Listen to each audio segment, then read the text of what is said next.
আরেক নেতা যার বাড়ি কিনা কুমিল্লা জেলায়, সেই নেতা কিছুদিন আগে তাদের এক দলীয় সমাবেশে বলেছে তাদের কর্মীদেরকে যে 12 তারিখ পর্যন্ত আপনারা জনগণের পা ধরবেন, তারপরে বাকি পরবর্তী 5 বছর জনগণ আপনাদের পা ধরবে। প্রিয় ভাই বোনেরা, চিন্তা করুন এই রকম কথা কে বলতে পারে?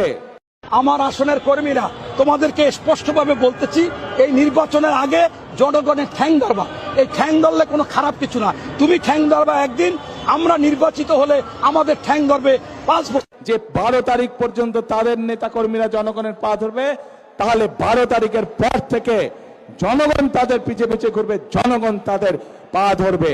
এই কথা থেকে প্রমাণিত হয় কি তাদের মেন্টালিটি, কোন পর্যায়ের মানুষ হলে তারা জনগণকে নিয়ে এরকম তুচ্ছ তাচ্ছিল্য কথা তারা বলতে পারে। আমার আসনের কর্মীরা তোমাদেরকে স্পষ্টভাবে বলতেছি, এই নির্বাচনের আগে জনগণের ঠ্যাং ধরবা। এই ঠ্যাং ধরলে কোনো খারাপ কিছু না। তুমি ঠ্যাং ধরবা একদিন, আমরা নির্বাচিত হলে আমাদের ঠ্যাং ধরবে 5 বছর।